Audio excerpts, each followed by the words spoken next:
Hello, ladies and gentlemen. Guess what day it is? It's May 17th, 2010. It is the day of the Little One. This is Day 9 Daily number 117. I believe I'm firmly convinced this is day... No, this is Day 9 Daily 118. It's 18th. 118. 117 was Morrow being awesome. But today is the Little One being awesome. Because there's something special about the Little One. First of all, I am one of the primary members of his fan club. I'd just like to say that he's unbelievable. But what's weird about the Little One and what makes him such a sick individual is the fact that, first of all, he plays random well. I play random less than well. I have a gimmick in a few matchups that I really kind of need to figure out how to play those straight up. But he plays each matchup just straight up solid strong.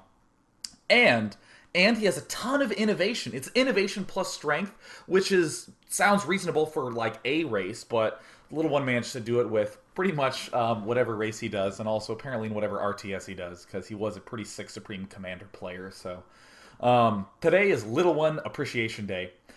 Kind of. So I actually, for any of you who didn't get the chance to see the Little One against Eric Panda, the Chinese player, the Little One hurt him. Oh my god, he wounded the poor little panda. Like, seriously, like, shoved bamboo shoots in his eyes, man. It hurt to watch those games. Except for the fact that I actually helped the Little One practice just a little bit right before that match. And what the Little One was saying is that he was actually going to specifically choose Terran and try to execute this strategy that he'd been playing around with a little bit. So I was obviously intrigued, so I played against him. And he raped me. It was so hard to deal with. And I remember at the end, because, whenever I lose, I like to try to reflect and discuss with the other player. Little One, I honestly think he's a better player than I am. So I was like, now, how do you lose with this strategy? What sorts of things beat this? I mean, what should I be going for? And he says, I don't know. I've never lost with it. What an unreal hero. He's like, I don't know. This is good. Good luck, man. So I lost a few times and then saw him crush Eric Panda. So today we're actually going to watch games from the Zotac Cup. We're going to be checking out Dimaga playing against the Little One. And this is going to be an exercise in having... it's going to be an exercise in figuring out a good way to defeat this style. And also trying to just point out why the Little One style is so strong. So we're going to pop over... By the way, someone just put in chat, it looks like Day shaved with a samurai sword. That is true. Last two times, actually 2 times ago when I shaved, I just wounded my face. Like a few days ago, I said it felt like I shaved with a bear claw, because apparently there's something screwed up with the razor. But I got a new razor, but my face is yet to recover, so hopefully it won't look like I received a shotgun blast to the face in a little bit. Shaved with a samurai sword. Nice. So we're popping right over here to the game, and I have my little overlay here to cover up the replay progress bar, which humorously I actually cannot pause in game. And oh my god, oh how rude of me I didn't bump it up to the medium graphic settings before my cast. Here we go, guys. Here's for maximum viewing pleasure. One thing that a lot of people have been asking about is why I keep it at low. There's just a little bit too much visual clutter, I feel, at the higher settings, so I try to make absolutely certain that I play at low as often as possible, so that way I can see things just a little bit more clearly and react a little bit more appropriately. So here's the Little One spawning at the top as the blue Terran, and at the bottom is Dimaga spawning as the green Zerg. So, pretty normal. Both players mining and me enabling my sound. Yes, 2%'s a little bit low. I actually want you guys to be able to hear the game. There we go. Fantastic. So we have Little One spawning as Zerg down here. And the style that the Little One's going to do, I'll just say it right now, the style is going to involve getting pretty much one of each tech structure, a barracks, a factory, and a starport quickly. We're going to see some variations, and because I've had the chance to play against this, I can even describe a little bit more of the possible variations that we won't even be seeing. But either way, this is brutal to deal with. And I'm going to come back here to my shaving scar-ridden face to just briefly comment on the state of the just current Terran play and some of the I don't want to call it a balance issue, but it just bothers me a little bit. Well, maybe it doesn't bother, but here's something interesting to think about when comparing StarCraft 2 to StarCraft 1. In StarCraft 2, air units do a lot of damage to ground. Banshees, Void Rays, oh my goodness, Void Rays. Mutalisks, kind of, but let's ignore Broodlords for a little bit. But let's just think about especially the Banshee, the Void Ray, and the Battlecruiser.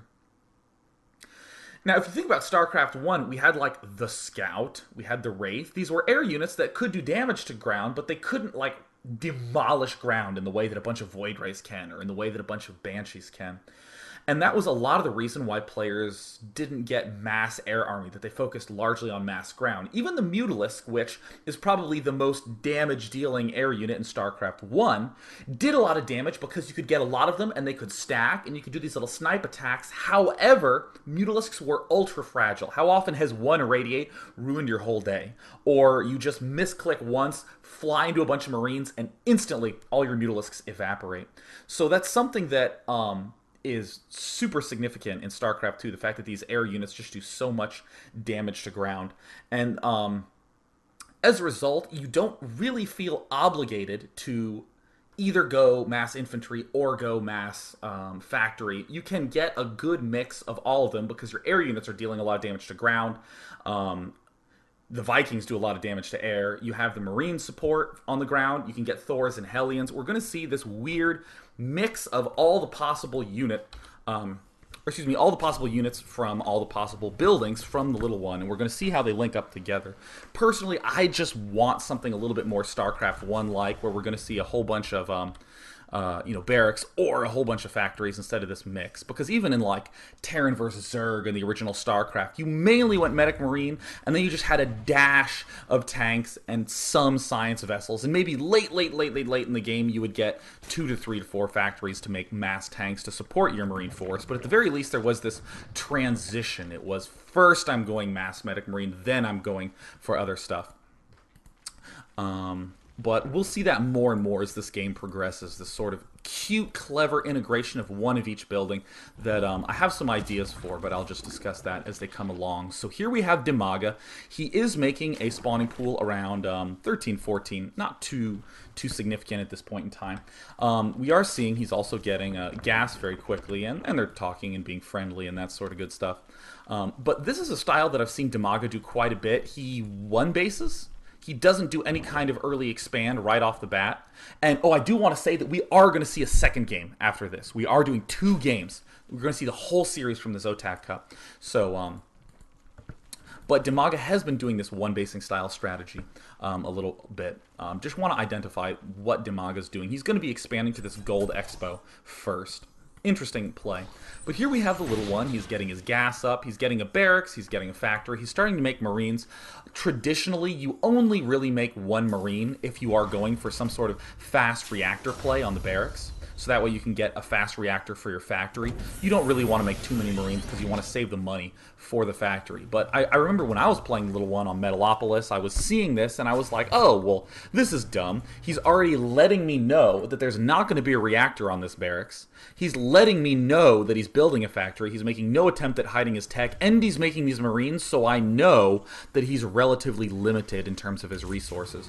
And plus, if he's doing anything with a starport, he's going to be getting the add-on from one of these 2 unit-producing structures. So, I know that if he gets a starport, I'll be able to see the starport doing something here. So if he is going Banshees, if he is going Vikings with a reactor, they're going to be slower because he's going to have to build it on the starport. Now look at this, 1 of each structure, and he's making Hellions. This is kind of funky. Now, these are cross positions, but what's going to make the Little One such a resounding baller is the fact that he can push with the Marines and the Hellions. The Marines, I actually think, are probably the most important part of this build and the most subtle element of it. But see, he comes out here, does a little bit of Ling roasting. He's going to try to poke up and take out this Overlord. But already, with this composition, Little One is free to move down to the bottom of his ramp. And also, with this kind of wall-in, and the fact that he's getting these Hellions so fast, the fact that he's skipping the reactor, he can actually deal with Roaches relatively easily, because he can simply back up and abuse the fact that Marines and Hellions have range 5 and 6, so the Roaches that get planted here are fine. They're actually less than fine, they're actually dead, because they can't shoot behind these large factory and barracks buildings. You have to do a little bit of repairing on the supply depot, but it basically ain't no thing. So we do see a Tech Lab? A Viking. Alright, there we go. Tech Lab should be popping out here at some point. Perhaps that's the second game. Perhaps I'm swapping the 2. But the Little One's basically poking in here. Oh, that's right. I am confusing these 2 games. Sorry. We're seeing the Little One basically poke around here. And what does he see? He sees no expansion. He was going to get a medevac to abuse this high ground mechanic, but instead he's just going to be getting a Viking. Like this play, it's a very, very, very fast Viking. We're seeing an armory come up now. The build's starting to get going.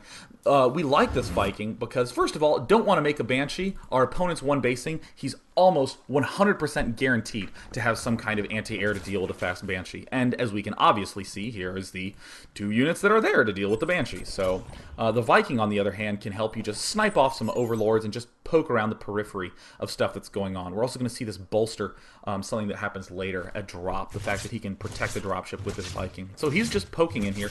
Look how aggressively he moves forward. Now, I do want to note that this Viking, as it poked in here, the little one did have focus of it. He did suicide a little bit in there to try to get some information. So here's the little one. Look at this moving